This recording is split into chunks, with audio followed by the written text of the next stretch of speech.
오늘 장면은 이제 성찬식과 세족식이 끝난 이후에 이어지는 그 식사 자리에서 예수님이 이 배반할 제자인 유다에 대해서 말씀하시는 대목입니다. 예수님은 이미 그 마음에 이 괴로움이 가득하시죠.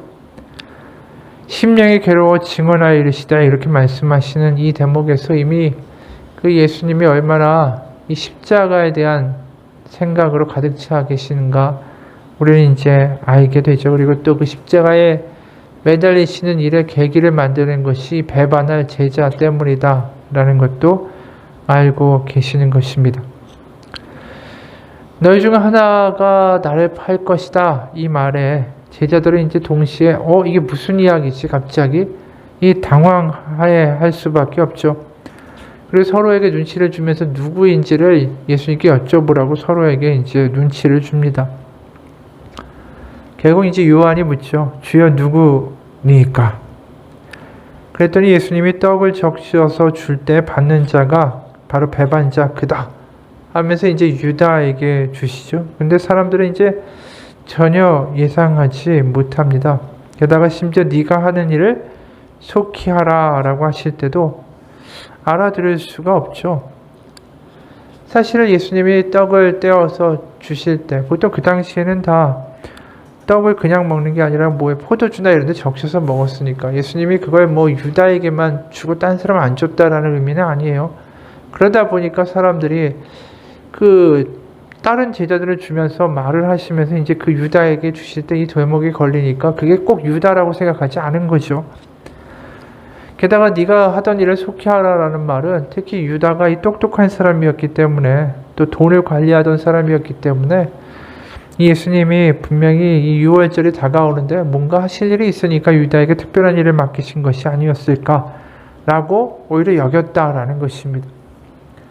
그러니까 유다가 보면 굉장히 똑똑했던 사람이에요. 자기 주장도 분명하고 그 이제에도 밝고 그래서 어떻게 보면 유유부단한 모습이 더 없었던 사람일 수도 있다라는 것입니다. 그 당시에 우리가 아는 것처럼 제자들 중에는 그 매국노라고 불리우던 세리 마태도 있었고 열심당원인 어떤 혁명 분자들도 있었고 무식한 어부들도 있었고 거기에 보면 이 유다는 얼마나 똑똑한 사람이었을까? 이 제자들이 전혀 배신자라고 생각하지 않을 정도의 사람이라는 거죠. 전에도 한번 읽어드린 것 같은데 그 제자들 12명을 예수님이 무슨 컨설팅 회사에다가 가상적으로 의뢰한다면 아마 그 심리 테스트, 적성검사 다 하고 나면 아마 예수님한테 이런 답이 올 것이다. 누가 이런 글을 썼어요. 나사렛 예수 귀하 12명의 제자들의 모든 서류를 검토하고 심리 테스트, 적성검사를 모아서 결과를 뽑았습니다. 그들은 거의 다 귀하가 계획하는 큰일의 간부로서는 자격이 부족합니다. 한 명만을 제외하고는 학력이 너무 낮고 경험도 부족하고 협력 정신도 약하고 경영 관리자로는 적합치 않습니다. 예를 들어 시몬 베드로는 정서적으로 불안정하고 성격이 너무 과격합니다. 안드레는 한마디로 무능력자로서 남을 지도할 사람이 못되고 세베대의 아들 야고보와 요한 형제는 공동체의 이익보다 개인의 이익을 추구하는 사람들입니다. 도마는 매사 부정적이고 질문뿐이고 추진력이 없고 마태는 자기의 이익을 위해서 무슨 짓이나 할 사람입니다. 사실 이 대목들이 다 성경과 관련되어서 나오는 거예요. 실제로 이런 일들을 벌였으니까. 알페의 아들 야고보와 다데오, 가나안인 시몬 이 사람들은 사회혁명을 노리는 열심당원의 그 불온 사상에 감염되어 있습니다. 귀하가 추천한 12명 중에서 긍정적인 사람 가로 유다뿐입니다. 능력 있고 가능성 있고 지식이 있고 예민한 어떤 재정 감각과 판단력도 있습니다. 사교성도 있고 상류 권력층과 접촉할 수 있는 사람이고 강한 동기와 의욕이 있기에 본 회사는 유다 한 명만을 추천하고 나머지 사람들은 다시 찾아보도록 권고합니다. 이 세상으로 보면 굉장히 번듯하고 똑똑하고 분명한 사람이죠. 실제로 우리가 복음서를 읽다 보면 유다에 대한 실수록이 없어요. 베드로는 내가 예수님만 따르겠습니다. 호언장담도 하고 예수님 믿고서 물리를 걷다가 빠져들기도 하고 여기 나와 있는 것처럼 요한이나 마태 같은 사람은 저런 이들에게 우레를 내려서 저 사람들 죽이소서 이런 이야기를 해야 되지 않나? 또 세베대 아들 야고보와 요한은 예수님 쫓아가가지고 우리가 좌편 우편에 앉게 해달라고, 다른 제자들보다 우리가 훨씬 더 능력 있는 사람이고 우리가 헌신한 게 있다고, 이런 이야기들 한 것들이 다 나와요. 말썽꾸러기이고 뭔가 문제를 일으킨 기록들이 나오는데 유다는 그런 기록이 없어요. 그러니까 이게 뭐 흠잡을 데가 없는 모습처럼 보이는데 이 사람이 결국 배신자로 드러난다라는 거죠. 가장 의외의 사람이었던 거예요, 사실은. 12명 중에. 27절에 이런 말씀이 있어요. 조각을 받은 후 사탄이 곧 그에게 들어간지라. 예수께서 유다에게 이르시되 네가 하는 일을 속히 하라 하시니. 결국 그래서 예수님이 이 모든 일의 배후에 대해서 뭐라고 말씀하시죠? 사탄이 그 안에서 역사했기 때문이다 라고 이제 이야기를 해요. 그럼 이제 우리가 보면 이게 유다가 사탄에게 씌워가지고 결국 이 모든 일들을 저질렀구나. 그래서 결국 이제 그 뒤에 실질적인 원흉이 이제 사탄이다라고 요한복음을 기록하고 있는 거죠. 우리가 요한복음 13장 2절 보면 이런 말씀이 있어요.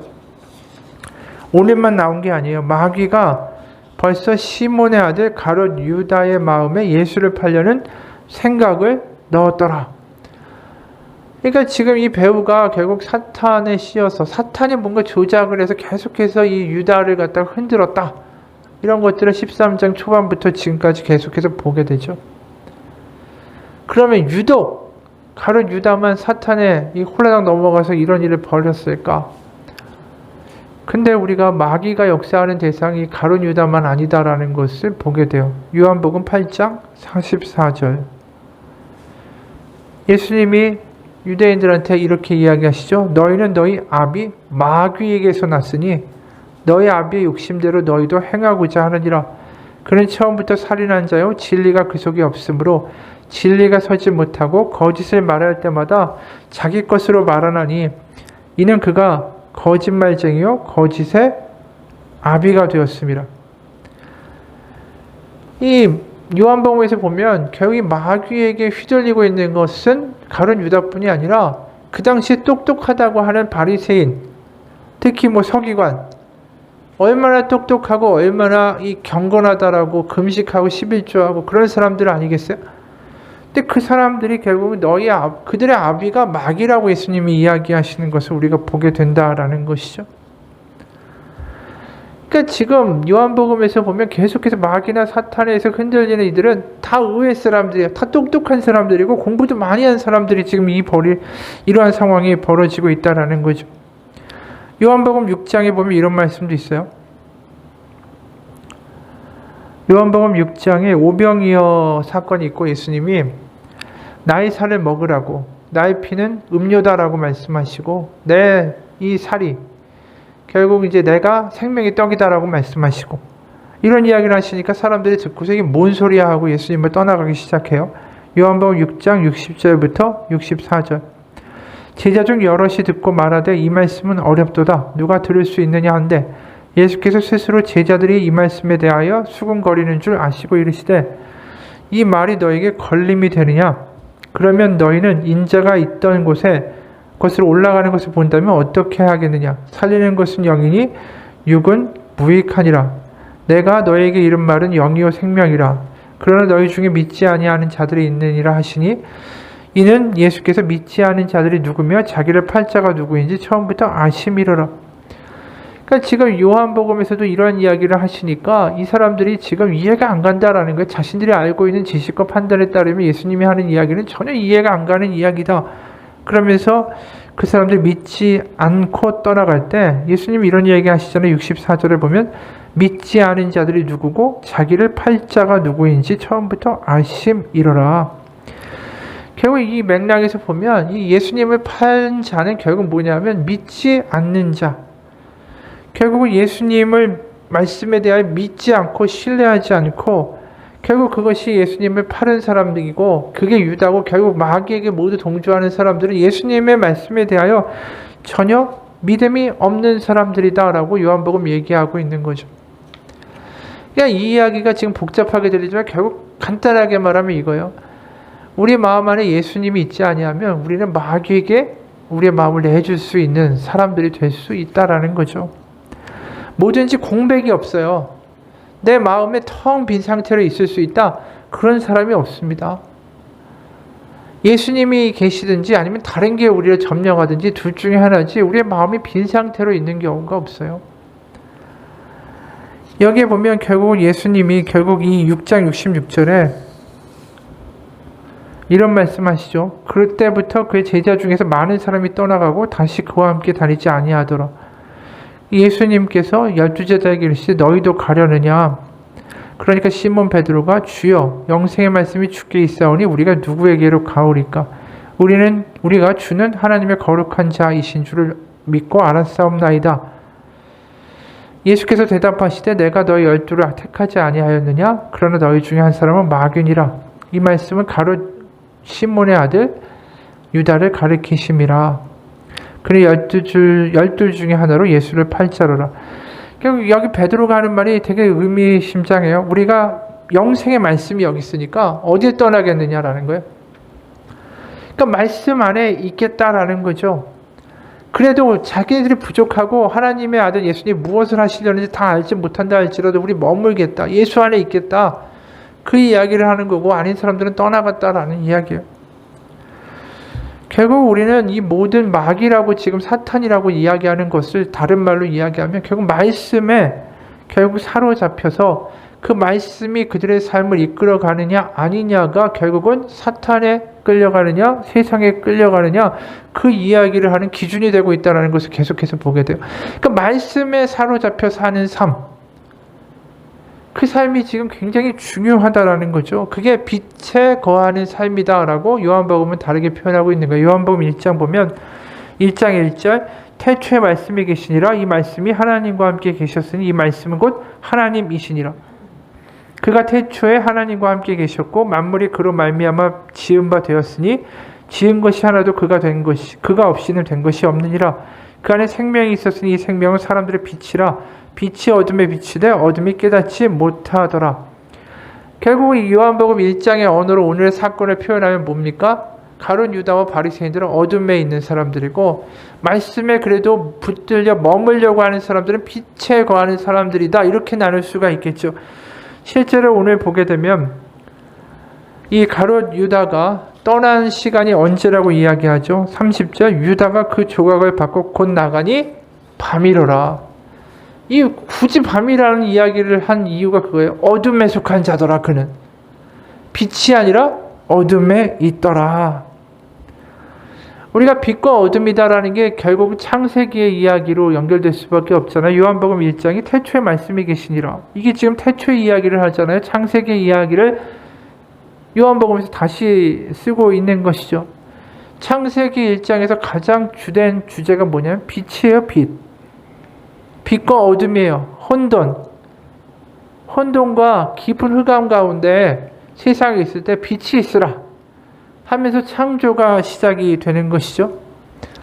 결국 지금 나와 있는 이 모든 이야기들이 그 빛과 어둠의 대결, 또 하나님의 아들 예수님의 말씀 가운데에서 붙들려 사는 삶, 그렇지 않은 삶, 이렇게 대조를 이루고 있는 것이고, 결국 그래서 이 이야기는 창세기 이야기를 따라 본다면 결국 그 창조의 질서에 그 하나님의 창조를 하시는 그 하나님을 믿는 빛 가운데 거하는 자 아니면 혼돈 가운데 거하는 자, 그거로도 다시 유비로 될 수 있다는 거죠. 우리가 그러면 이 이야기는 또 어떻게 이야기가 될 수 있을까요? 그러면 바리새인들은 어떤 존재죠? 어둠에 속한 자식이고 혼돈에 있는 자식들이고 결국 세상의 자식들이고, 그러면 그걸 표현하기 딱 좋은 말이 창세기적 언어로 표현하면 뭘까요?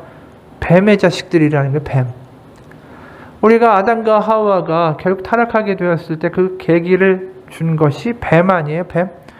그래서 마태복음 12장 34절에 보면 이 바리새인들과 서기관들 이렇게 부르시죠. 독사의 자식들아 너희는 악하니 어떻게 선한 말을 할 수 있느냐? 이는 마음에 가득한 것을 입으로 말함이라. 그러니까 지금 예수님이 이들을 독사의 자식이라고 부르는 것이 그냥 나온 게 아니죠.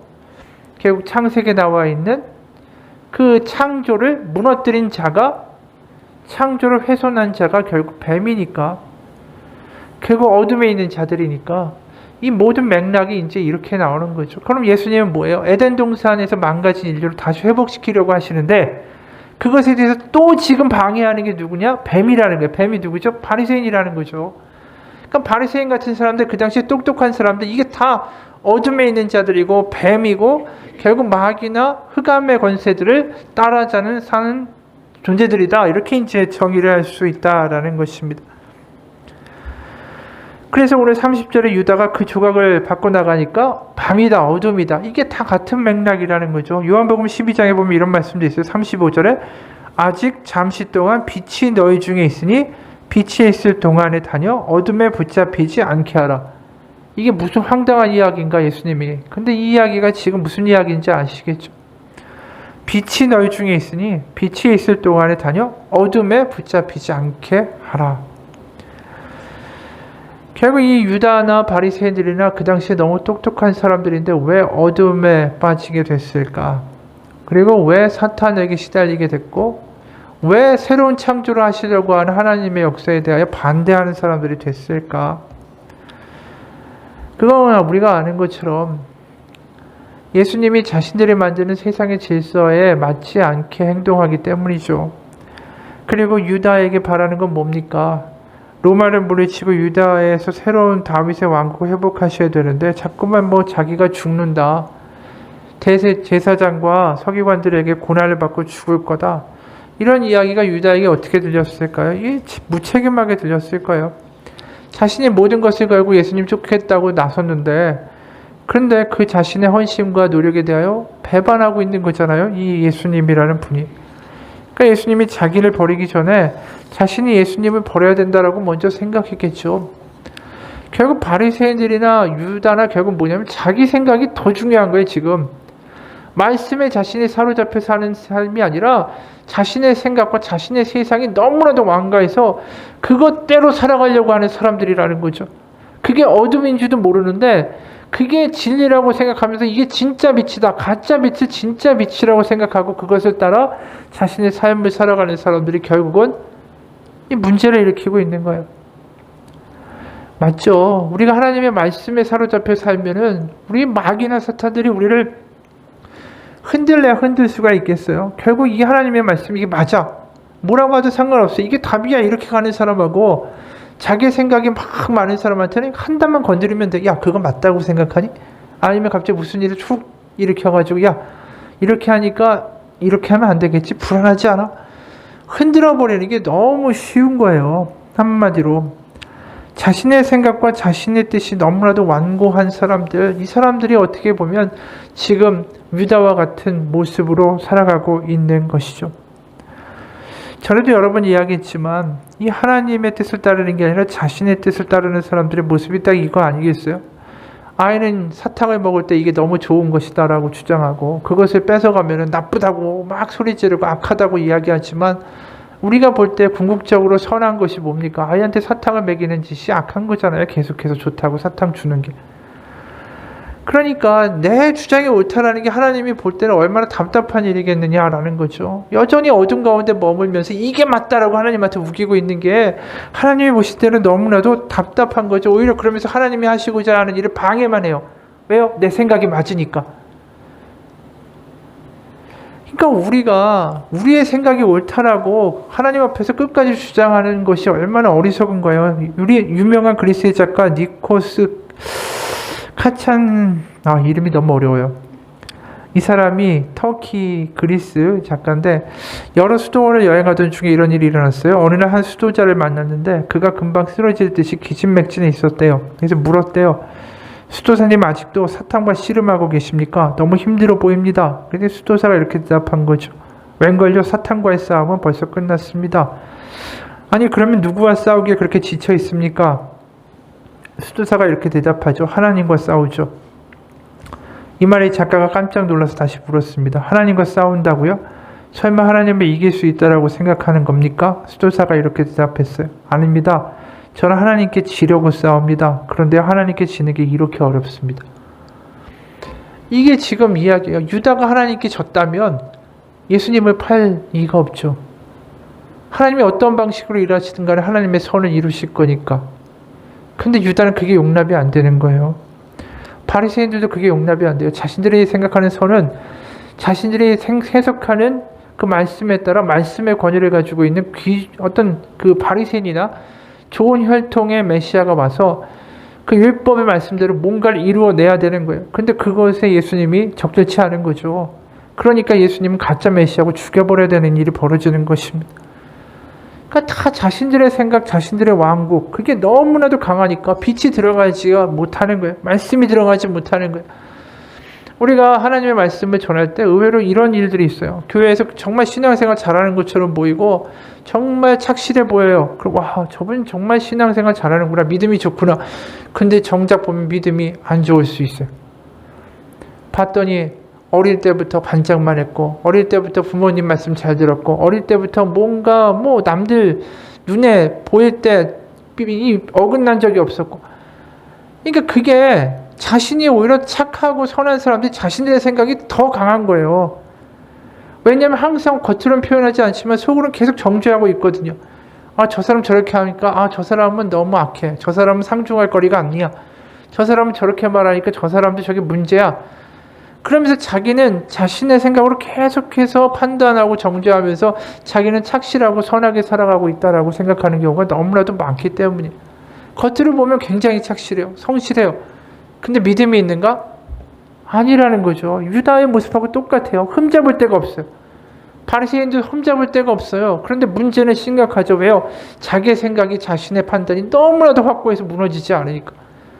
우리 지금 나중에 보면 예수님의 수제자가 된 사람들은 어떤 사람들이에요?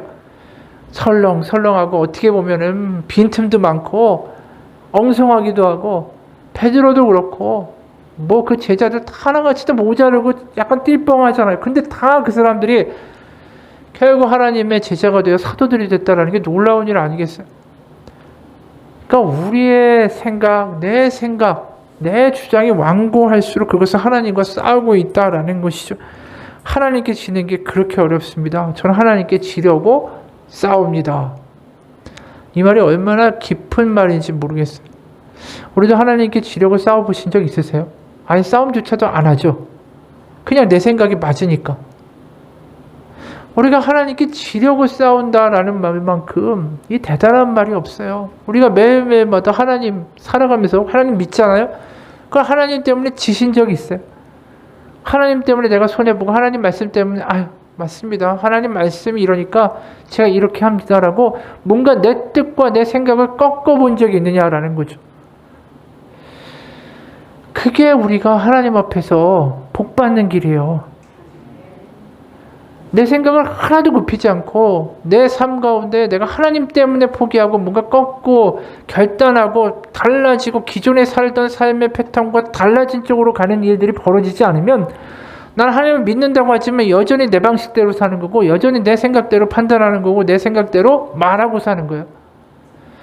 내가 뭔가 하나님 때문에 뭔가 변화되는 게 있어야 되고, 내가 뭔가 지고 내가 뭔가 포기하는 게 있어야죠. 그래야 새로운 변화가 시작될 거 아니겠어요? 걸레질을 하시는 예수라는 책이 있어요. 여기 보면 이런 글이 있습니다. 걸레는 누군가가 손으로 들고 닦아야 걸레이다. 홀로 걸레일 수는 없다. 이 걸레를 바라보면서 자연스럽게 떠오르는 것이 있었다. 그것은 십자가였다. 십자가 역시 누군가가 짊어져야 십자가지, 짊어지지 않는 십자가는 그저 나무 토막에 불과하다. 그렇구나. 십자가야말로 이 세상의 걸레였구나. 기독교 신앙은 세상에 지친 영혼들을 위한 진정제나 삶의 고통을 잠시 잊게 해주는 각성제, 진통제가 아니다. 바로 예수님이 직접 무릎을 꿇고 십자가를 짊어지고 가신 것처럼 나 역시 세상의 흠과 상처들을 닦아내는 걸레의 삶을 살아가는 것이다. 가장 구석진 곳에서 죄로 얼룩진 모습으로, 때로는 연약하고 탄식하고 넘어지고 누구에게도 주목받지 못하는 연약한 사람들을 찾아가서 그들이 느낄 수 없는 따뜻한 사랑으로 다가와 주시고, 그들의 얼룩을 지워주시고 어두운 곳을 깨끗하게 하시러 오신 분이 예수님, 바로 이 땅에 걸레가 되기 위하여, 걸레질을 하기 위하여 오신 분이 바로 예수님이셨고, 그분이 하나님이셨습니다. 걸레를 쓰고 나서 보통 한쪽 구석에 사람들의 눈이 잘 뜨이지 않는 곳에 처박아 두죠. 더러운 곳을 닦아낼 때는 없어서는 안 되는 정말 소중한 도구이지만 막상 쓰고 나서는 가장자리에 내버려두는 부당한 대우를 받는 게 걸레이지 않습니까? 혹시 당신 예수님 그렇게 대우하고 계시지는 않습니까? 이게 되게 놀라운 이야기죠, 사실은. 우리가 예수님을 믿으면서 어떤 일이 벌어집니까? 저 죄인입니다. 저 허물이 많습니다. 예수님 아니면 구원받을 수 없습니다. 그 고백을 하고 하나님 앞에서 통곡하고 그렇게 울면서 하나님 앞에 나아갔던 우리였는데, 좀 지나 보니까 십자가가 저 구석에 있고 우리가 하는 기도는 그냥 우리의 문제들을 하나님 해결해 달라고만 기도하는 수준에 머무르게 된 것 아닌가, 그런 생각이 들어요. 마치 걸레를 한번 쓰고 던져버린 것처럼 이제 나는 죄사함 받았고 이제 예수님의 십자가는 십자가고 나는 나의 삶을 살아가고 그렇게 살아가고 있는 거 아닌가라는 생각이 든다라는 것이죠. 이 이야기를 하는 이유는 뭡니까? 우리가 항상 우리의 마음에 걸레가 필요할 정도의 문제들을 안고 살아가는 연약한 자라는 것을 하나님 앞에 고백하는 삶이 되어야 된다는 거예요. 예수님의 십자가가 늘 필요한 사람이다라는 것을 잊고 살 때에 우리는 내 생각과 내 주관과 내 판단대로 내 마음대로 살아가는 사람이 되어 있다라는 것이죠. 우리가 매일매일 하나님께 지려고 하고 내 생각을 포기하려고 하면 그때마다 우리의 마음 가운데 이 걸레가 필요한 거예요. 오늘도 성질내고 분내고 막 이러고 왔어요. 하나님, 저 이렇게 부족하고요. 내 생각대로만 하다가 이렇게 오늘 또 그러고 왔네요. 저 오늘 또 하나님이 닦아주시는 걸레질이 필요한 사람이네요. 이 고백이 필요하다라는 거죠. 그 걸레질이 우리 가운데 일어나야 우리는 새로운 삶을 살 수 있는 사람들이에요. 그래서 우리는 주님의 그 걸레질이 필요한, 십자가가 늘 필요한 사람입니다. 그 고백이 우리 가운데 고백될 때 우리는 가룟 유다의 삶과는 정반대의 길을 가게 되는 거예요. 내가 걸레질이 필요하고 예수님의 십자가가 필요한 사람이라는 것을 늘 고백하고 살아가지 아니할 때에 어느덧 나는 내 생각과 내 주관과 내 왕국이 너무나도 강력해진 가룟 유다의 길을 가고 있는 것 아닌가라는 것이죠. 우리가 세상을 살면서 너무나도 세상에 쉽게 물듭니다. 그러면서 그냥 그게 그런 거지 무감각해지기 너무 쉽습니다. 하지만 항상 기억하기 원합니다. 나는 걸레질이 필요한 사람이다라는 거. 어떤 분이 이런 간증을 해요. 새벽 기도를 끝내고 집에 갈 때였다. 비록 하나님의 음성을 듣지는 못했지만 한 가지 생각이 마음을 스치고 갔다. 내 회사 생활이 우상 숭배로 가득 차 있었구나. 그 우상은 일, 회사, 원만한 인간관계였지. 내가 이것들을 우상으로 삼았기에 일을 빼앗겨서 고통스러웠고 상사의 괴롭힘이 힘들었던 거야. 만약 그것들이 내 우상이 아니었더라면 그렇게 힘들어하지 않았을 텐데. 이분이 회사에서 막 매진하고 달리다가 그 상사가 험담하고 못살게 굴고 그러다가 너무 스트레스를 받고 이제 회사를 그만두고 탈진해가지고 새벽 기도를 갔는데 이게 느껴지더라는 거예요. 와, 내가 우상을 섬겼구나. 그러면서 이렇게 얘기하는 거예요. 내가 만든 헛된 신을 잃어버리니까 내 마음이 이렇게 아팠던 거지. 멍청하게. 우상 숭배는 신을 조형물로 만들어 그 앞에 절하고 제사 지내는 그 고대의 모습만을 가리키는 게 아니었다. 우상은 내가 하나님보다 사랑하고 우선시하는 모든 것이었다. 내가 하나님을 떠나서도 살 수 있다라고 생각하게 하는 그 모든 것, 사실 신앙인으로서 경계해야 될 우상은 눈에 보이는 우상이 아니라 눈에 보이지 않는 우상들이었다. 그렇죠. 이런 우상들이 막 자라는 거예요. 세상의 이야기들을 우리를 채우는 거예요. 걸레질하지 않으면. 나는 회사원이 된 후에 일을 우상으로 삼았다. 언제 어디선지 일을 생각했다. 그러다 보니까 하나님보다 일을 더 우선순위에 두는 헛된 삶도 시작됐다. 예배 시간에도 몸은 교회에 분명히 있는데 머리로는 내게 닥친 업무들을 고민했다. 정말 시도 때도 없이 일만 생각했다.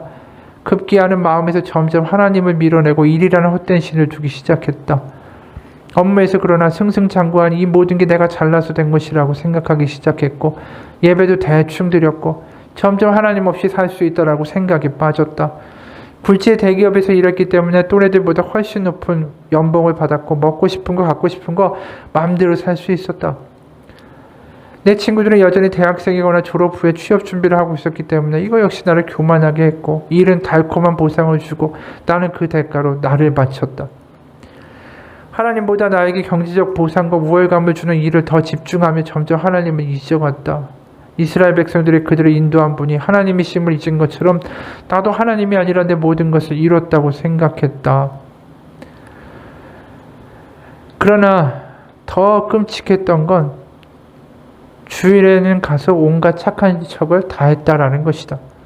성가대도 서고 학생부 교사로도 봉사하고, 그러면서 사람들에게 나 하나님 믿는 사람이라고 자신 있게 말했다. 그러나 실제로 마음에서는 하나님을 지워나가고 있으면서, 하지만 그 모든 것들을 다 잃은 후에 깨닫고 회개했다. 지금 생각하면 너무나도 오만하고 멍청했다. 교만한 모습 보시고 하나님은 결국 멈추셨고, 하나님 없이 살 수 있다라고 까부는 딸이었지만 하나님 포기하지 않으시고 결국 다시 되돌려 놓으셨다. 이분의 고백이에요. 말씀이 사라지기 시작하고 자신의 왕국과 자신의 생각이 점점점 커지다 보니까 결국 이런 일이 발생한 거 아니겠어요? 가룟 유다도 마찬가지죠. 우리의 삶에서 하나님의 말씀이 뭔가 경험되고 하나님 때문에, 그 말씀 때문에 뭔가 포기하게 되고 하나님께 지는 것을 경험하는 삶이 되시기를 바랍니다. 그게 우상이 꺾여 나가는 거예요. 내가 우상과 일을 막 쫓아가다가 하나님의 말씀과 딱 걸려서 멈출 수 있다면 그 사람의 인생은 성공한 거예요. 왜냐하면 냅다 달려가기 전에 하나님 브레이크를 걸어주셨고, 그 브레이크에 내가 반응할 수 있으니까. 그렇기 때문에 우리가 항상 하나님의 우리의 마음에 걸레질이 필요한 사람이다라는 것은 우리가 그 하나님의 말씀 가운데 늘 갈급함으로 나아가는 거죠. 오늘도 제 마음 가운데 하나님의 말씀을 주옵소서. 제가 엉뚱한 길로 가지 않도록 하나님 저를 인도해 주옵소서. 제 생각과 제 뜻대로 살아가다가 낭떠러지 떨어지는 아둔한 자가 되지 않게 하여 주옵소서. 그게 필요한 거예요. 그래서 하나님께서 복 주시는 인생은 복 받아가지고 막 잘 돼가지고 냅다 그쪽으로 달려가는 게 복 받은 인생이 아니라 우리 인생에서 순간순간 멈추어 세워주셔서 바른 길로 우리를 인도해 주시는 인생이 더 복된 인생입니다. 이 사람도 잘 된다고 해서 냅다 달려갔잖아요. 할렐루야. 결국 절벽이었어. 우리가 매일매일 일이 잘 되고 하나님이 뭔가 순탄케 하시는 거, 이거 복이에요. 감사한 일이죠. 하지만 거기에 도취되는 게 아니라 내가 오늘도 하나님 가운데 제대로 된 방향으로 걸어가고 있는가, 내가 정말 말씀 가운데 뭔가 내 삶에서 방향이 탁탁 제대로 회전하는, 다시 유턴하는, 말씀 가운데 다시 내가 뭔가 우리의 삶이 뭔가 변화되는 그러한 일들이 우리 가운데 존재하는가에 대해서 다시 한번 생각해 보시기를 축원합니다. 그럴 때 우리의 삶은 내가 생각했던 것보다 훨씬 더 놀라운 방향으로 인도될 수 있어요. C.S. 루이스가 이런 얘기해요. 여러분이 자신이 살아있는 집으로 생각해 보십시오. 하나님이 오셔서 그 집을 다시 지으려고 하시죠.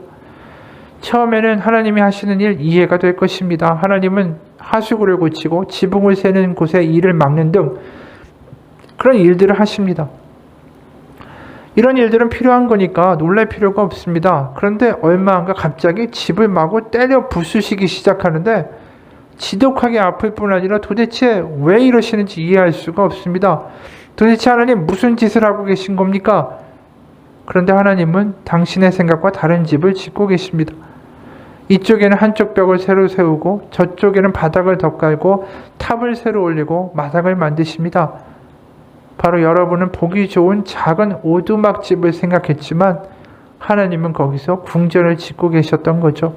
그분은 친히 그 궁전에 살 작정이시기 때문입니다. 이 이야기가 참 좋은 비유인 것 같아요. 내 마음에 집이 있잖아요. 내 틀이 있죠. 하나님이 오셔서 맨 처음에는 그래, 너 너무 힘들었지, 뭐 위로해 주시는 것 같아요. 근데 갑자기 광풍이 불어요. 하나님을 믿는데 뭔 이런 일이 일어나고 막 이렇게 막 힘들어지고, 왜 이렇게 내 생각과 내 안전, 내 그 조그만 집에 머물면서 안락하게 살 수 있는 왜 삶을 왜 하나님 흔들어 놓느냐고, 그런 일이 생긴다라는 거예요. 이해 안 가고. 근데 나중에 보니까 그 집을 부숴버리고 그곳에 하나님의 궁전을 지으려고 하나님이 하신다라는 거예요. 그러니까 우리의 삶과 우리의 생각, 우리의 판단이 다가 아닙니다. 우리는 눈앞에 있는 것만 보이는 사람들이잖아요. 그걸 인정해야 돼요. 매일매일마다 하나님의 말씀이 필요하고요. 매일매일 하나님의 말씀 때문에 뭔가 우리가 방향을 정해가는데 그 말씀이 우리의 표지판이 되는 삶이 필요한 존재들이에요. 그리고 잘못 가면요, 하나님 바로 제 마음에 걸레질이 필요해요 라고 나와서 우리의 마음을 다시 한번 걸레질하고 다시 시작하는 삶이 되어야 되는 존재들이다 라는 것입니다. 그게 믿음이에요. 믿음은 고고하고 거룩하고 다 알고 뭔가 근사한 모습이 아니라는 거죠. 지금 유다나 바리새인 같이 경건하고 거룩하고 지식 있고 다 악마의 자식들이래잖아요. 결국은 하나님 앞에서 지금 제자들이 된 사람들 다 꺼벙하고요, 다 문제 있고요, 다 뭔가 좀 모자른 것 같아요. 그래도 하나님 앞에 나아가서 하나님의 걸레질이 필요하고 하나님 말씀이 필요하고요, 저 잘 모르니까요 하나님 알려주셔야 되고요, 이렇게 이야기했던 사람들이 다 결국 하나님의 제자가 됐고, 이것이 믿음이다라는 거죠. 물어야 돼요. 들어야 됩니다.